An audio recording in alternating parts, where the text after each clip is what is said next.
Dear students, welcome to my YouTube channel. हमने पिछली video में एक्सरसाइज 5.3 का क्वेश्चन थर्ड का पार्ट 8 सोल्व किया था। आज हम इस वीडियो में एक्सरसाइज 5.3 का क्वेश्चन थर्ड का पार्ट 9 सोल्व करेंगे। ये न्यू एनसीईआरटी बुक से लिया गया है। Let's begin. क्वेश्चन थर्ड है हमारे सामने। In an AP part 9 given a equal to 3, n equal to 8, s equal to 192, find d। हमें यहाँ पर फर्स्ट टर्म 3 दे रखी है, नंबर ऑफ टर्म्स हमें 8 दे रखा है और जो सम ऑफ n टर्म है यानी एस एन हमें 192 दे रखा है। हमें फाइंड करना है कॉमन डिफरेंस d और इसको d को फाइंड करने के लिए हम सम ऑफ nth का फॉर्मूला हम यहाँ पर पुट कर लेते हैं। ऑलरेडी यहाँ पर हमने फॉर्मूला लिख लिया है एस एन का। अब हम इसकी वैल्यू लिख लेते हैं। एस एन यानी एस 192 है, एस एन की जगह हम लिख लेंगे 192।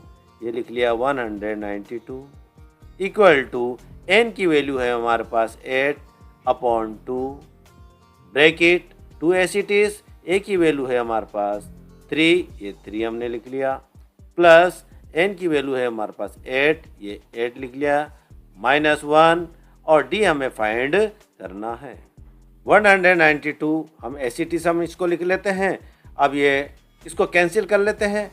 8 को 2 से, 2 1 जा 2, 2 4 जा 8, ये कैंसिल हो गया है। 4 हम यहाँ लिख लेते हैं 4 ब्रैकेट।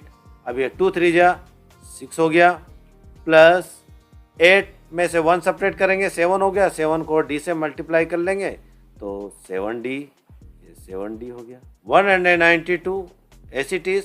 अब ये 4 है, इनसे मल्टीप्लाई हो रहा है, इसको हम यहाँ पर लेफ्ट हैंड साइड भेज देते हैं 4 को और ये डिवाइड में हो जाएगा इक्वल टू 6 + 7d हो गया। अब हम इसको कैंसिल कर लेते हैं 4 से।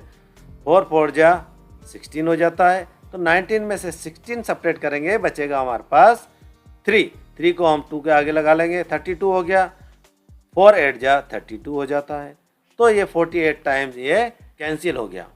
अब ये 48 को हम एसिटिस यहाँ पर लिख लेते हैं 48। अब ये 6 प्लस में है, लेफ्ट हैंड साइड भेजेंगे माइनस में हो जाएगा इक्वल टू 7d। 48 में से 6 सब्ट्रैक्ट करेंगे, हमें मिलेगा 42 इक्वल टू 7d। अब हमें फाइंड करना है d। अब हमें d फाइंड करना है तो हम यहाँ 42 एसिटिस हम यहाँ लिख लेते हैं इक्वल टू 7d के साथ मल्टीप्लाई हो रहा है, तो 7 को हम लेफ्ट हैंड साइड भेजेंगे तो डिवाइड में हो जाएगा और यहाँ पर लिखते हैं d। अब 42 को 7 से हम कैंसिल कर लेते हैं, 7 6 जा 42, ये हो गया हमारे पास 6 टाइम ये कट गया, तो d की वैल्यू अभी हमारे पास आएगी d इक्वल टू 6 और यही आंसर है। और इसी के साथ क्वेश्चन थर्ड का पार्ट 9 कंप्लीट होता है। Thank you very much for watching.